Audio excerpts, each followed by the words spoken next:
We're sharing more of their wisdom later on.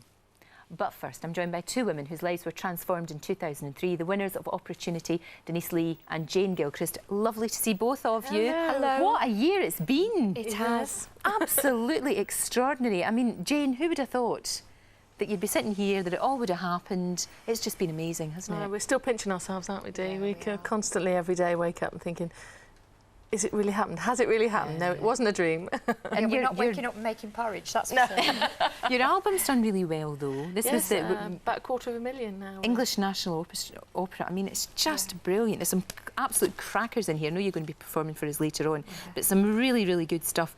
Did you know each other beforehand? You had never met before? No, we met during the weekend, which was the semi-final of Opportunity. And whilst we were waiting for the results, we sat there talking about nappies and babies. We've got a lot in common. We've both got children, and you know, we know the strains that go along with trying to run a performing career alongside a family. So we gelled, didn't we? Yeah. I think it was nice that we both came through together because they just couldn't split you up, could they? There was no one clear winner. It had to be both of you. Yeah, it was always intended to be that way. Yeah. And it's worked incredibly well. What's been the highlight for you, Jane? What would you say was the best part of it all?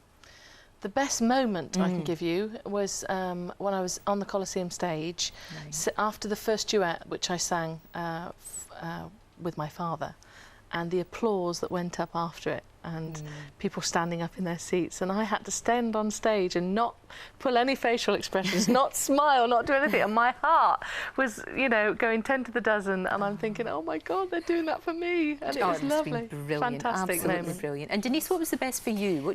There've been so many, but I think running out from the backstage area on the Coliseum stage and just that feeling of exhilaration and seeing all the lights and everybody in position and just kind of rushing through the middle of them. Waiting for you, weren't they?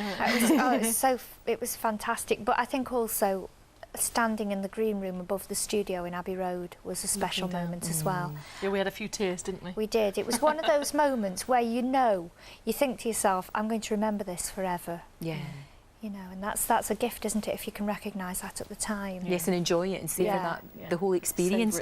Now, the album's done incredibly well. I know it'll have been in many people's Christmas stockings. They certainly bought it in their droves. But what happens now? How do you build on what you've achieved? We want to tour. That's what there is talk of a tour. Of two, actually, well, isn't there? two, yes. One rather large scale one and a smaller scale, sort of one with a chamber orchestra.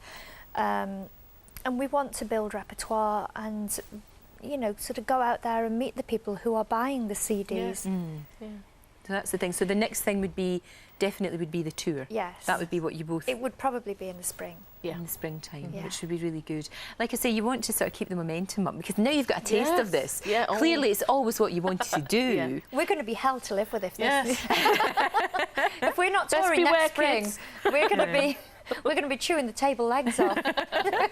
But it'd be good to be able to sort of combine the two, you know, obviously combine the family life and also working too. Well, that's what we're doing at the moment. We're juggling them. We've had a taste of that, haven't we? Because we brought our children to the Coliseum, and my daughter came to the rehearsals for the last week. She was there at the dress rehearsal, wasn't she? And spent time with you and spent time with the director and Tony Legg, and got thoroughly spoiled. And they bought her too much chocolate and made her sick. And but that's fine. It was great because she was able to come down, and the school made a project of it, and she emailed them every day and told them what she'd seen and who she'd seen, and I thought that was lovely. No, it's very, very good. My kids love it because the teachers say to them, you know, when's your mum on telly next? That's great. Well, listen, we wish you all the very, very best. Come back and see us in the new year and let us know about the tour. But you're going to be performing for us in just a minute. It's lovely to see both of you. Thank you very much indeed. Thank you for having us back. And coming up, everyone's favourite love rat, Dirty Den. But first, I took a trip down